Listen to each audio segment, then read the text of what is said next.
Sejarah awal kretek di Indonesia berawal dari kisah Haji Jamhari yang meracik obat sesak napas. Sebuah rokok yang diyakini lahir dari tangan terampil Haji Jamhari ini, pada awalnya merupakan sebuah obat yang digunakan untuk mengatasi sesak napas.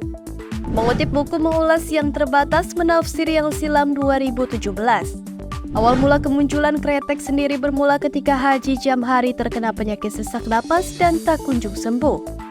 Ia telah mencoba berbagai macam obat untuk menyembuhkannya, hingga kemudian ia memiliki ide untuk menggosokkan minyak cengkeh pada bagian dada dan punggungnya. Usaha Haji Jamhari ini cukup membuat keadaannya membaik. Ia kemudian berpikiran untuk menjadikan rempah-rempah sebagai bahan alternatif obat. Cara yang Haji Jamhari lakukan ketika itu adalah dengan mencampurkan cengkeh yang sudah halus ke dalam rokok yang ia hisap.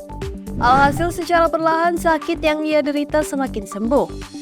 Penduduk Kudus kala itu mengenal hasil racikan dari Haji Jamhari ini sebagai rokok cengkeh. Namun ketika rokok itu dihisap maka akan muncul bunyi kretek-kretek, seperti halnya daun yang dibakar. Sejak saat itulah nama rokok racikannya ini bernama kretek. Menurut catatannya sendiri, awal mulanya pembuatan kretek dalam bentuk yang sederhana dengan cara membungkus racikan tembakau dan cengkeh dengan kelobot daun jagung yang sudah kering.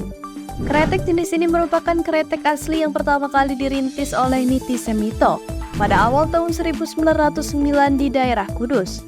Niti Semito sendiri memiliki perusahaan rokok cap bal 3 yang berkembang cukup besar.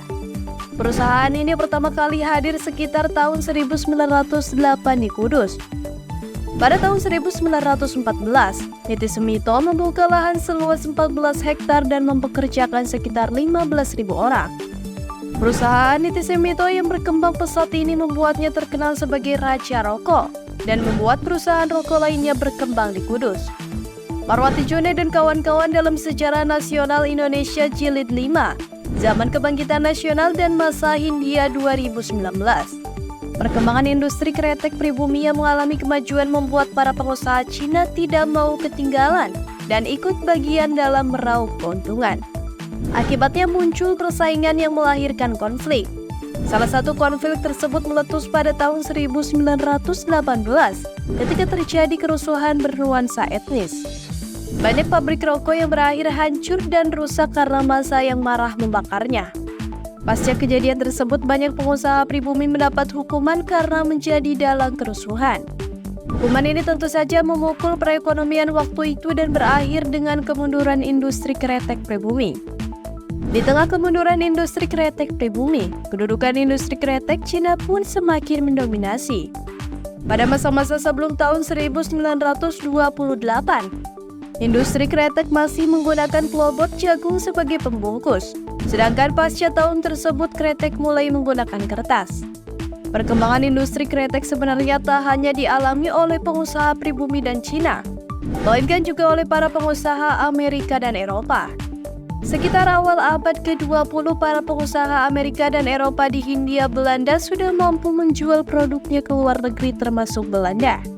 Perkembangan industri kretek oleh perusahaan Eropa dan Amerika ini sendiri tidak bisa dipisahkan dari pemakaian mesin-mesin produksi baru.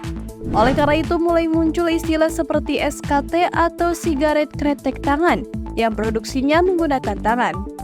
Selain itu muncul juga istilah SKM atau sigaret kretek mesin yang produknya menggunakan mesin, dan SPM atau sigaret putih mesin untuk menyebut sigaret putih. Pasca kemerdekaan Indonesia, industri kretek terbilang mengalami masa-masa pasang surut. Apalagi setelah konflik masa revolusi fisik yang membuat tahun-tahun awal pasca kemerdekaan menjadi sangat sulit untuk membangun perekonomian. Selepas pengakuan kedaulatan Indonesia oleh Belanda, barulah sektor perekonomian bisa terangkat kembali. Perusahaan-perusahaan asing mulai dinasionalisasi oleh pemerintah Indonesia, termasuk perusahaan-perusahaan penghasil rokok kretek.